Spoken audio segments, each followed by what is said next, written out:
We are in an advanced, fast paced world, and this particular segment is of Fitness Friday, where we're going to tell you how to reduce your stress because office have actually resumed and the work life is really stressful.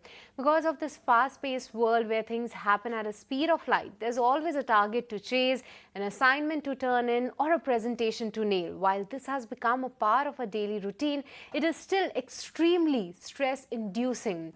Today, we have Namita Piparaiya, who is the yoga and Ayurveda lifestyle specialist and founder of Yoganama. Thank you so much, Namita, for joining us today at ET Now. And firstly, let's start with the basic of breathing.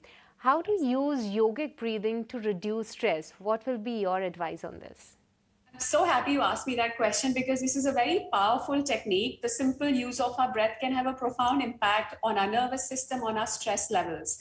And what you need to remember is that when you want to reduce your stress, you're looking at the ratio between your inhalation and exhalation.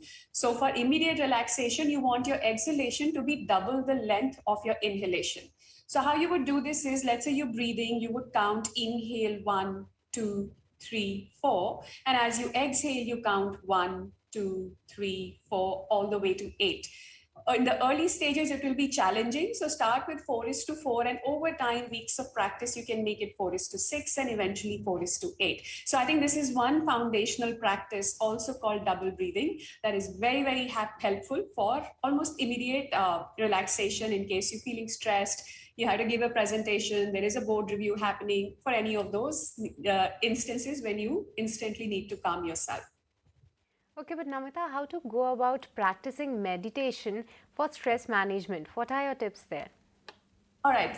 So when it comes to meditation, the meditation that helps for stress management is called focused meditation, in which you choose an object. It could be any object, a deity or a flower or any symbol that is appealing to you, and you try to focus on that object repeatedly.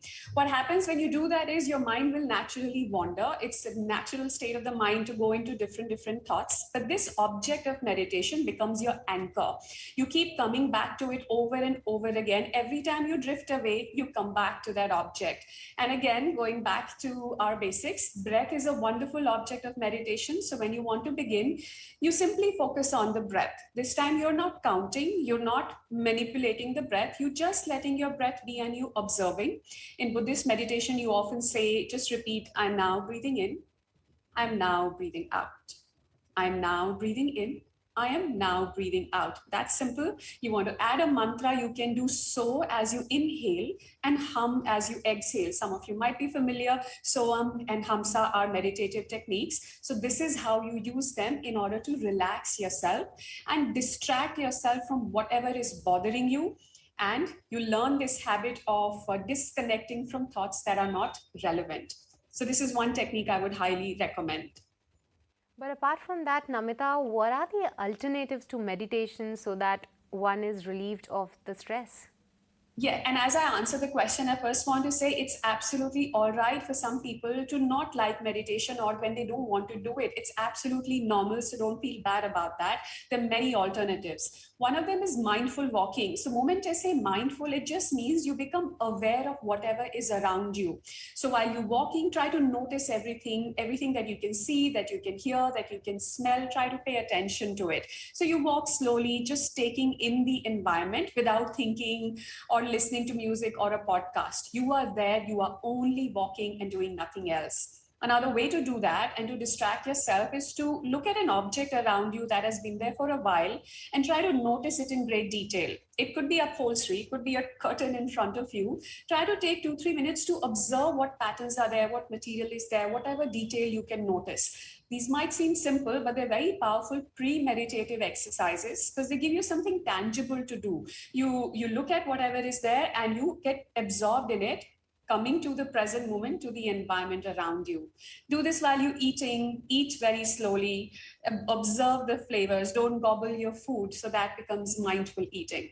So there are some ways, and there are many others like guided visualization practices. NSDR is popular, which includes yoga nidra and a self hypnosis wherein you sit and you take a mantra or a chant or an affirmation and you repeat it to yourself multiple times. So these are some ways, but there are many others. Thank you so much. Thank you so much, Namita, for highlighting all of that for our viewers. But because we have you, 3 to 4 most powerful yoga techniques for relaxation, what will be your tip for our viewers? So one obviously is pranayama and breathing. I've shared one already, which is double breathing, which is you inhale and you exhale. Now I'm going to add something to that, which is breath retention. And I would highly recommend that people start building the practice of holding the breath, but gradually with kindness and compassion to yourself. How you would do it. So this is a very powerful technique. You inhale for 4, then you hold the breath inside for 4, and then you exhale for either 4, 6, or 8, depending on where you are. After a few months of this practice, you can add another retention, which is after exhaling. So inhale 1, 2, 3, 4, hold 1, 2, 3, 4, exhale 1, 2, 3, 4, and again hold 1, 2, 3, 4. It's also called box breathing. Visualize a square, like you're creating a square with your breath. That is one. In meditative practices, I would highly recommend yoga nidra, wherein you lie down and Okay. you say a message to yourself that Yes. my little toe is relaxed, my big toe is relaxed, my knees are relaxed. So you Yes. scan the whole body in yoga nidra, which is a very powerful practice. Thank And then you. yeah. Yeah, but Namita, we are really out of time. But thank you for sharing all those tips for our viewers, and we'll definitely like to incorporate in our day-to-day life in order to reduce that stress.